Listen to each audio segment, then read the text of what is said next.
Bem-vindo ao canal Escatológico. Quando eu estudava no segundo grau, eu li um livro chamado As Veias Abertas da América Latina, cujo autor, Eduardo Galeano, se dizia comunista, um representante da esquerda latino-americana. Aliás, esse termo, América Latina, tem sido fomentado há muito tempo com vistas a tentar amalgamar povos totalmente diferentes em um povo só. Então, na verdade, isso é uma doutrina, a doutrina da unidade da América Latina. Então, tenho esse livro aqui, que eu recomendo, é muito bom, é o Guia Politicamente Incorreto da América Latina. E o esquerdismo tem transformado essa América Latina em uma verdadeira América Latrina. Bom, então vamos ler. Vou ler para vocês a introdução e o primeiro capítulo, certo?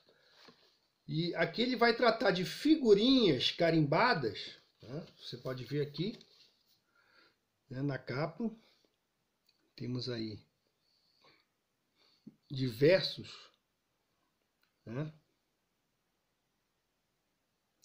figuras que foram importantes no que diz respeito a espalhar o esquerdismo na nossa América Latina. Vejam só. Prestem atenção à capa. O idiota do Marx, o ídolo desses ridículos. Temos aqui, se não me engano, vamos ver. Aqui o Perón, Temos aqui a Evita. Temos aqui Hugo Havas. Esses aqui já estão lá, já estão fazendo a festa deles em outro lugar, Hugo Havas. Temos esse ridículo aqui, que todo mundo sabe quem é. O Che Guevara. Isso aqui deve ser o Pancho, Esse é o Simão Bolívar, Pancho Villa. Aquele o Fidel ridículo. Outro, temos aqui, se não me engano, também é o Salvador Allende. Então essas porcarias, ele fala, esse livro trata de porcarias. Trata de porcaria. Eu recomendo aí para vocês. Então, no começo, ele já fala a respeito aqui. Ele já fala a respeito dessa ideologia de que existe a tal América Latrina, ou América Latina. Vejam só. Esse conceito não poderia ser diferente, Esse conceito aqui, ele afirma que primeiro veio dos franceses, sim. Aqueles lá que estão agora sofrendo o caos, ou começando a sofrer o verdadeiro caos por causa das ideias de esquerda. Então ele diz aqui, vejam só. Como deixar de ser latino-americano? Ou como sair da latrina americana? Foram os franceses os primeiros a usar a expressão América Latina. Por volta de 1860, o imperador Napoleão III tentava aumentar sua influência no México. Na época, um país tumultuado por revoltas e guerras entre políticos liberais e conservadores. Um bom jeito de aproximar culturalmente os dois países era destacando o que eles tinham em comum, como a mesma origem do idioma. Tanto o francês quanto o espanhol e o português são línguas derivadas do latim. Essa semelhança não só deixava a influência francesa mais natural, como isolava os imperialistas britânicos e seu idioma anglo-saxão. Vejam só como foi o marketing dessa coisa, né? Como é que foi a estratégia. Daí nasceu, né? A partir de uma estratégia, de uma pretensa união de línguas, que levaria a uma pretensa união de povos e ideais. Né? E se você, né? Se você tem aí, se você é um roqueiro, digamos, né, se você toca rock e você é um roqueiro, e você tem em sua casa uma camiseta do Che Guevara, né, você é um idiota. Eu vou provar para você aqui nesse vídeo. Né? Mas o mais interessante é que você pode ser um idiota e continuar a ser um idiota, pregando e mostrando a sua idiotice. Né? Embora eu acredite que símbolos comunistas, assim como personas ligadas ao comunismo, estampadas em camisetas de idiotas, isso deveria ser considerado crime. Né? Então você acha aí que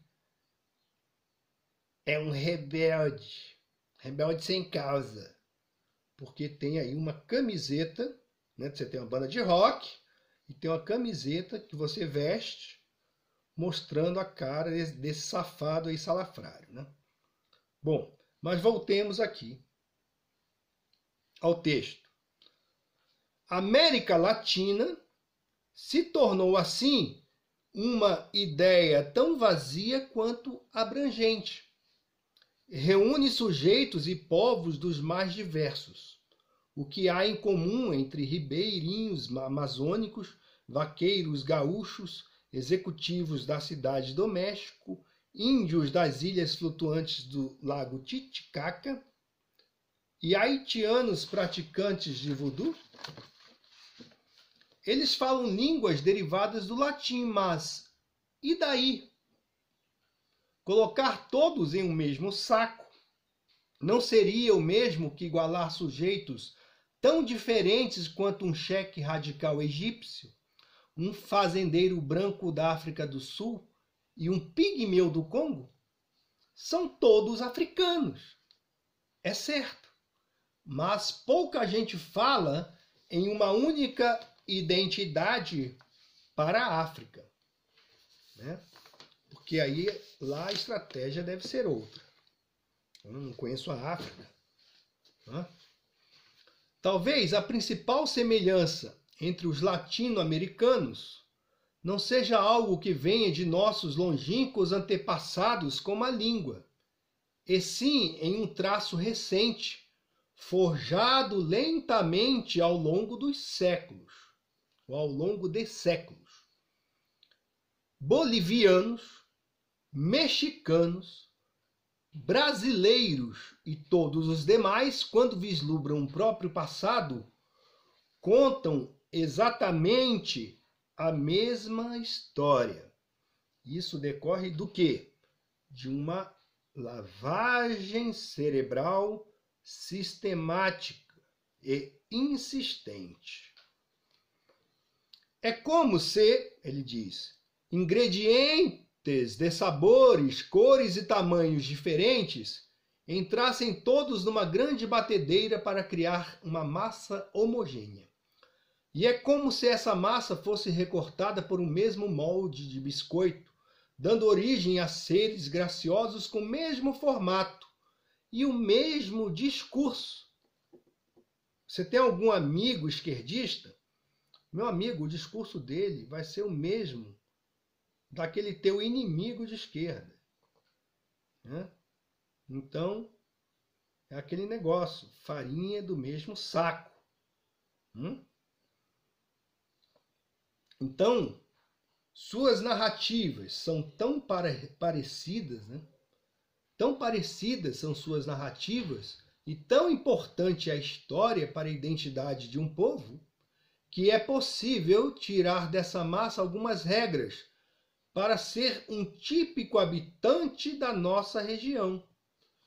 Na receita para se preparar um bom latino-americano, parece ser necessário. Aí ele vai dar aqui os ingredientes, né? Então, não siga isso aqui, para você não ser taxado como um latrino americano, tá? Então, vamos ver aqui. Primeiro ingrediente, lamentar. Isso é verdade. Todo latino-americano nutre uma obsessão por episódios tristes de sua história.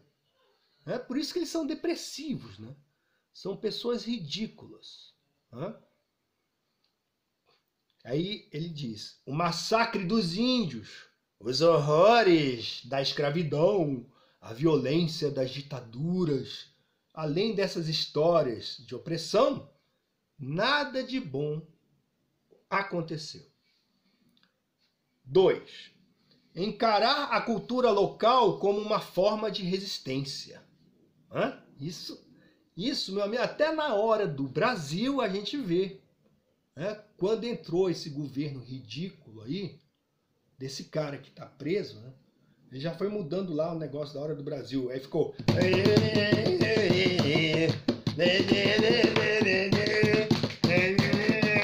né? Como se isso aí representasse a cultura do Brasil. E antes era não lembro, era uma música bem mais palatável, né? Aos ouvidos, né? Não tamborzinho, né? Tamborzinho. Não era tamborzinho, gente. Né? Então é isso, eles querem que a gente, né, nós voltemos aí, que a cultura indígena representa a nossa cultura. Eu acho que a cultura indígena é dos índios, pô. É deles lá. Né?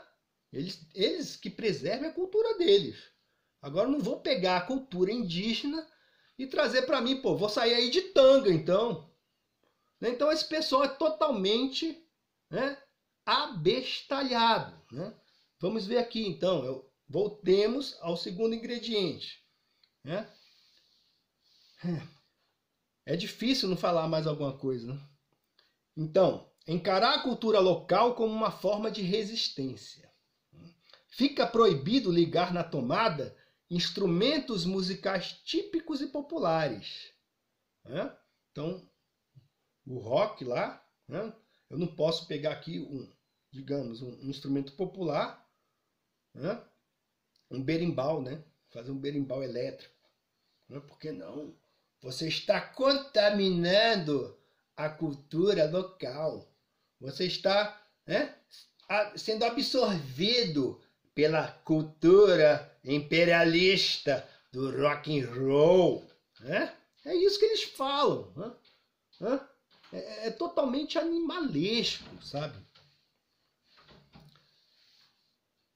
Fica proibido, portanto, ligar na tomada instrumentos musicais típicos e populares e passa a ser um requisito moral, e passa a ser um requisito moral usar ponchos e saias coloridas, ou pelo menos desfilar com colar de artesanato indígena. Como eu disse, vamos andar de tanga. 3. Esse ingrediente não poderia faltar, hein? Para você ser um verdadeiro latrino americano. Condenar o capitalismo. O latino-americano que honra o nome acredita que o comunismo foi uma ideia boa, só que mal implantada. E se já não luta para implantar esse falido modelo por aqui, ao menos defende sistemas mais sociais, solidários, justos e comunitários. Interessante que eu não vejo nenhum desses, que se dizem comunistas, pegando um mendigo na rua, nunca vi, e levando lá para casa deles. Eu nunca vi. Socialismo é bom para os outros. Né? Nunca eu vi isso. E eu conheço comunista aí abastado. Mete o pau no capitalismo, mas gosta de um dinheirinho, viu? Hã? Então nunca vi esses caras darem um centavo, uma esmola. Entendeu? Nunca vi. Nunca vi. Realmente é a hipocrisia sim encarnada, né? Então, outra coisa, eu tenho um amigo que ele é comunista. Pedro, eu fui criado como comunista. É? Então o cara foi criado como comunista. Né? Se ele tivesse sido criado como um cangaceiro assassino, ele continuaria a mesma coisa. Hã? Foi criado como comunista. Aí ele fica lá defendendo um bando de porcaria, né? Filiado ao partido desse animal que está preso, enjaulado, né? Uma jaula aí douradazinha, né? Mas está lá. Né? Não pode sair na rua, certo? É amigo de todos esses canalhas aí que estão acabando com a América Latina, colocando a América Latina no lugar dela, lá no vaso, né? Aí o cara chega e fala. Ele né? Aí chegou para mim e falou assim, meu sonho é conhecer Cuba. E não é que o cara foi, ele foi a Cuba. Ele foi a Cuba. Engraçado que trouxe lá para todos os amigos, inclusive para mim, um charuto. Né? Trouxe um charuto cubano. E a primeira coisa que eu vi assim é que a mulher dele reclamou, né? Falou assim, lá é bonito, né? Tem lá é claro que todos esses países comunistas, eles têm lá o local, né, onde os turistas podem ir, frequentar. Que é uma coisa mais ou menos arrumadinha e tal. Aí então, é bonito, não sei o que, as praias, né? Tem um litoral bacana, é uma ilha, né? No Caribe, né? Cuba. Mas os táxis tudo velho. Gente, mas é claro que é velho. Cuba não tem automóvel. Lá tem umas bagaceiras dos anos 50. Na década de 50, 1950. Então aí os táxis são feios, né? E tudo feder da gasolina. Então ela reclamou, né?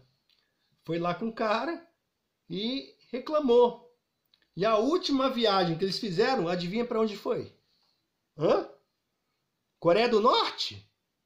Não, meu amigo. Foram bater fotografia em New York City, em Nova York. Hã? Entende aí o que se passa, na verdade? Ele chega lá, né?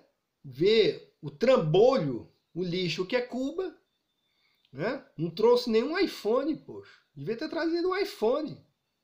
Né? No lugar daquele que não tem nem internet. Porque eu não vi no Facebook, né? Foto ao vivo. Né? Lá de Cuba, né? No Instagram, né? Bate assim, já sai. Né? Mas engraçado, lá de New York City a gente vê, né?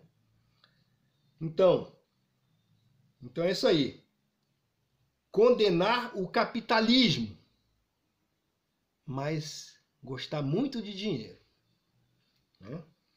4. Denunciar a dominação externa. Se a responsabilidade pelos problemas do continente não pode ser atribuída à Espanha, à França ou a Portugal, então certamente tem alguma mão da Inglaterra ou dos Estados Unidos. É a CIA, Pedro. É a CIA. É a CIA. É a CIA dos Estados Unidos. É desse jeito, pessoal. É desse jeito. Né?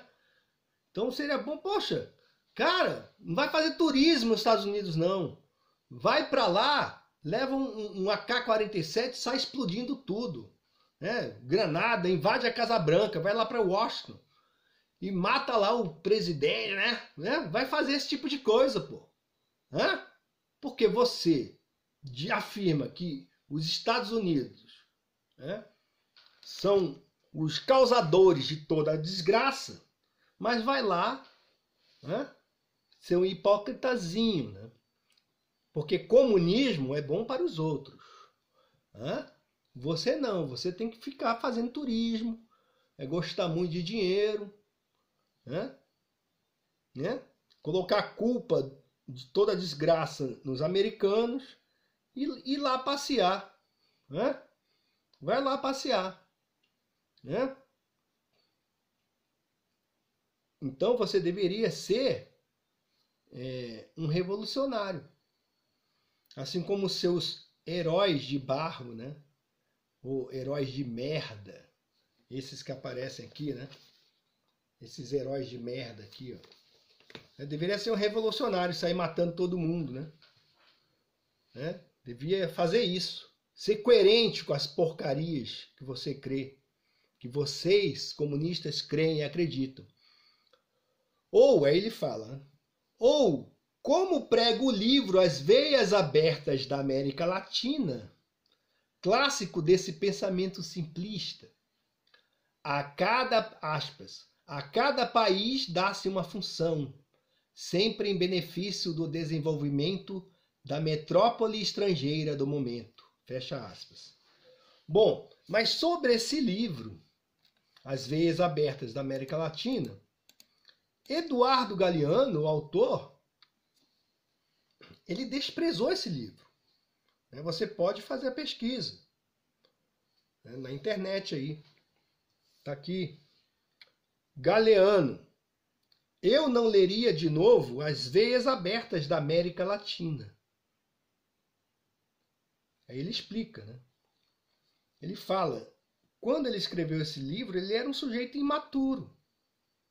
E ele fala, quando foi escrito em 1971, o livro As Veias Abertas da América Latina, do escritor uruguaio Eduardo Galeano, logo se transformou em um clássico da esquerda latino-americana. Então, eu li esse livro, risquei, rabisquei, poxa, cara, olha só o que está escrito aqui, né?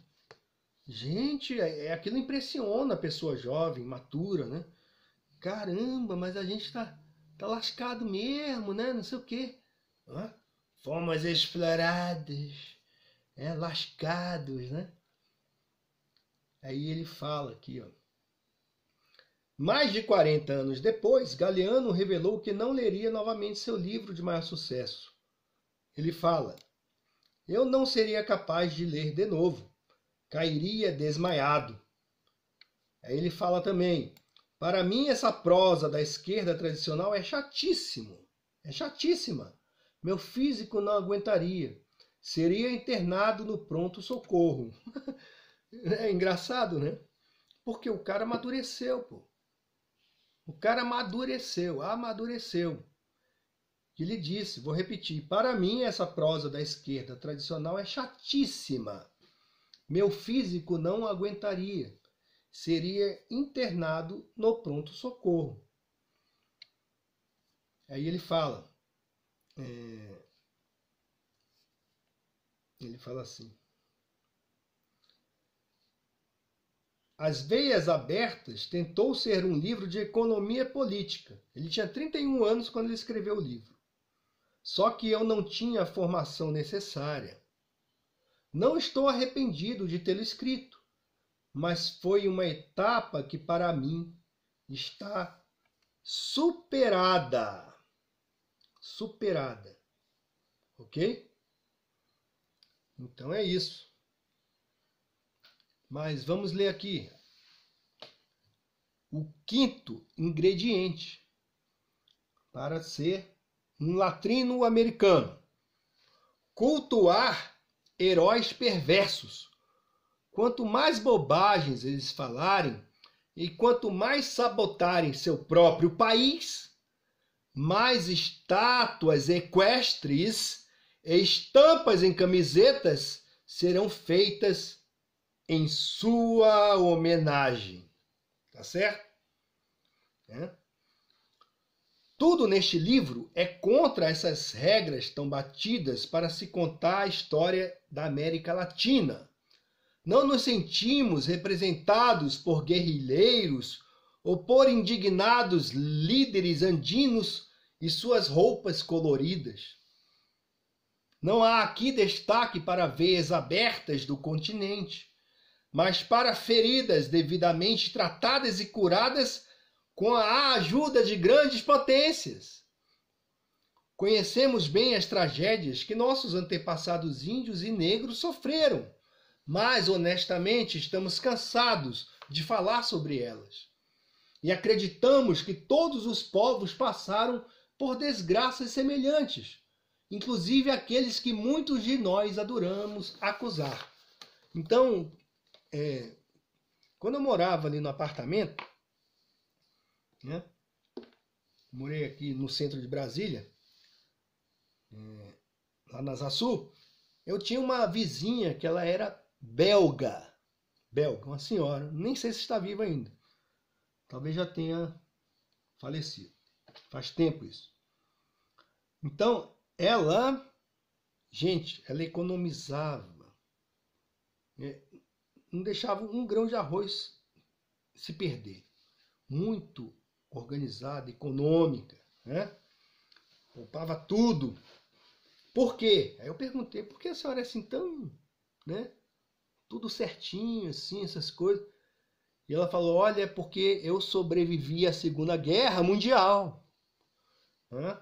Sofremos muito em nosso país, né? Por causa dos nazistas, né? E os belgas, eles foram também, né? Ajudaram lá os nazistas, né? Eram colaboradores. E ela sofreu muito. Então, disse que viu o país destruído, né? Tudo estragado, arrebentado. E, por causa desse sofrimento, né? Depois ela veio para o Brasil. Aqui ela teve filhos e tal. E, quer dizer, a Europa sofreu. Povos, né? Que sofreram também. Está aqui. Inclusive aqueles que muitos de nós adoramos acusar, né? Passaram por desgraças. Muita desgraça. E por isso ela aprendeu a dar valor nas mínimas coisas. Certo?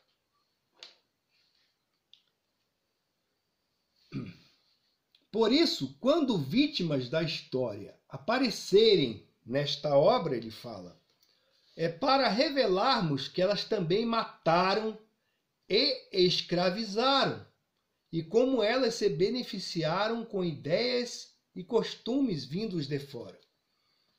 Figuras ilustres da América Latina também passam neste livro, mas longe de nós mostrar somente que elas não são tão admiráveis quanto se diz.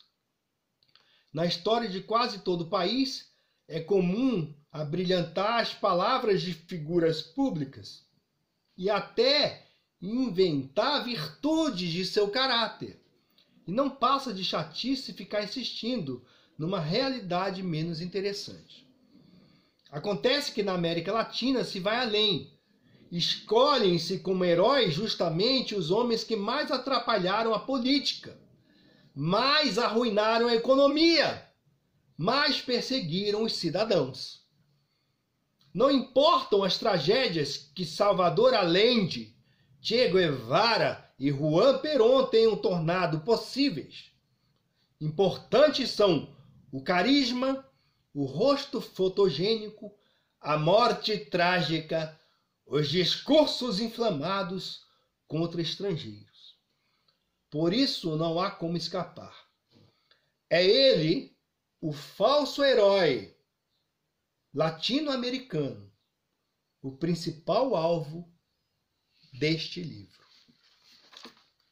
E aí, ele começa com quem? Só podia ser com este idiota, né? Este Che Guevara, né? Che Guevara, um olhar matador. Não tem como negar. Na América Latina e mesmo fora dela, Che é o cara. Seu nome e seu retrato estão em álbuns de rock, na capa de livros, no estepe externo de carros esportivos. O guerrilheiro argentino dá nome a dezenas de espaços públicos com funções bonitinhas, como Centro Urbano de Cultura e Arte, Cuca, Che Guevara, no Ceará, ou a Cooperativa de Trabalho Ernesto Che Guevara, de Córdoba, na Argentina, além de ruas e praças em todo o continente. É possível estudar na Escola Che Guevara, tanto em Quito, no Equador, quanto na Argentina ou em Monte do Carmo, no interior do Tocantins. O guerrilheiro foi homenageado pela Escola de Samba Unidos da Ilha da Magia, campeã do Carnaval 2011 de Florianópolis. A filha dele, a Leida, desfilou um carro alegórico no formato de um tanque de guerra. A torcida Máfia Azul do Cruzeiro, time de Minas Gerais, já pintou a imagem de seu rosto em bandeiras e camisetas. Os nossos cineastas retratam Che como um mochileiro camarada, um jovem audacioso e sonhador. Qualquer sindicato que se preze tem uma bandeira com Che. Um livro didático para aulas de espanhol distribuído pelo governo do Paraná em 2008 reproduz versos sobre, aspas, aquele guerrilheiro louco que mataram na Bolívia e como depois daquele dia tudo parece mais feio. Fecha aspas. Ele não era tão bom assim, né? Para ser fuzilado logo na Bolívia. Em São Paulo, onde moram os autores deste livro, há bares com o nome de Che, postos de saúde com o nome de Che, de chavadores de maconha com o rosto de Che, à venda no posto de gasolina. Se não há mais camisetas com a imagem de Che, é porque elas saíram de moda por saturação. Quem exibe a imagem ou o nome de Che tem seus motivos para admirá-lo. Dizem que diante de um mundo tão voltado à competição, ao sucesso individual e ao dinheiro, é bom se lembrar de alguém que deu a vida por uma sociedade diferente.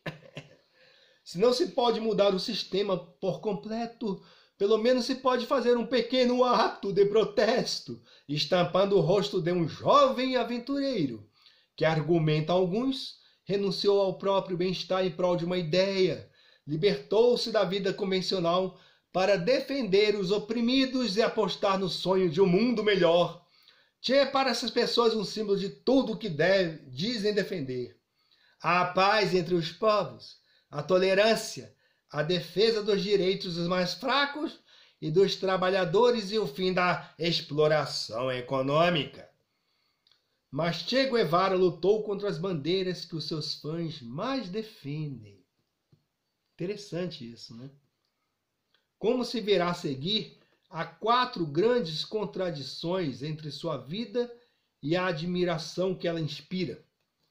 As informações a seguir vêm das principais biografias do guerrilheiro e de instituições das mais puritanas, órgãos de direitos humanos e associações de familiares de mortos e desaparecidos políticos. Mas a principal fonte é o próprio Che Guevara.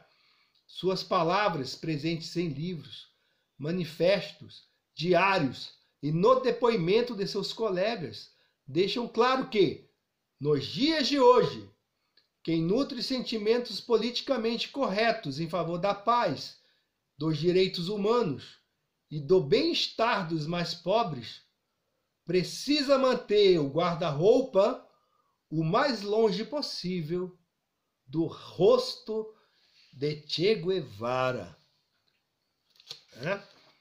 Então tá aqui, ele faz uma análise muito interessante de Cuba antes e depois de Fidel, né? E se for ler aqui vai ficar muito grande o vídeo, pessoal. Então eu recomendo, né? Comprem esse livro, leiam, né? Tirem suas próprias conclusões, né?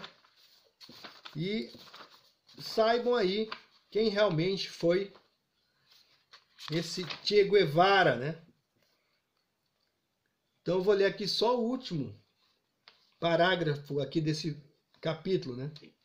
Que ele fala aqui: Pensando bem, na próxima vez que você se deparar com Che Guevara numa camiseta, na capa de um álbum de rock ou no biquíni de uma modelo, veja ali uma boa notícia.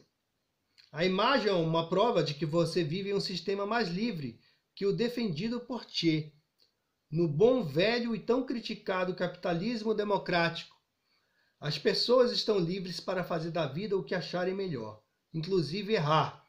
Podem ver filmes ruins, não só aqueles aprovados pelo governo, deixar de pentear o cabelo ou trabalhar 16 horas por dia para comprar um carro novo. Podem até mesmo sair por aí vestindo a camiseta com a imagem de um dos assassinos mais patéticos do século XX. Fica a dica.